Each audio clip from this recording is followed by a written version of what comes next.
My parents warned me not to look out the window at night. I just discovered the horrifying reason why.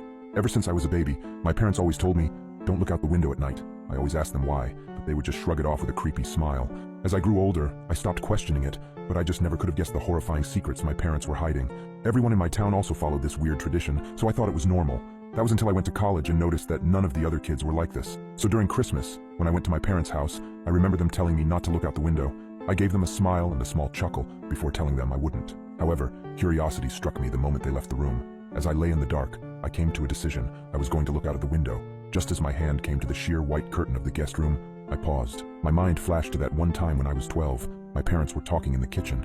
I was home with the flu and was about to make my way to the sink for some water, but I stopped at the doorway.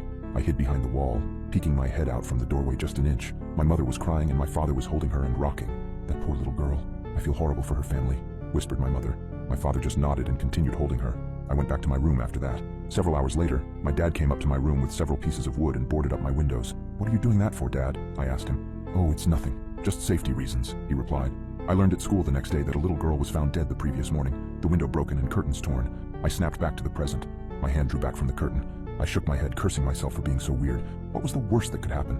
It was just a window, it couldn't hurt me, right? As I reached my hand out again, my instinct was telling me to stop. My gut twisted as I reached nearer and nearer. Just as I touched the curtain, a painful howl came from the forest surrounding the house. I flinched back, deciding to just lay down and try to get some sleep. I forgot how hard it was to get sleep in my hometown. Every night, coyotes howled for hours everywhere in town, or at least I thought they were just coyotes. The next night, I woke up in a cold sweat. I glanced over at the alarm clock next to my bed. It was midnight. I groaned and sat up in bed. A low growling sound from outside of my bedroom window. I thought back to last night and decided that I had made up my mind about looking out. I thrusted my arm towards the curtain and pulled back hard, almost ripping it away from the rod. I flattened myself against the wall next to the bed for a moment before I put one eye in front of the window. I immediately regretted my decision as I heard claws clacking up the house. I flung myself out of bed, tumbling on the floor.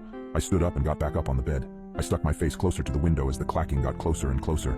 It suddenly stopped for a second before the most terrifying creature popped up from outside, emitting a horrible shriek as it did so.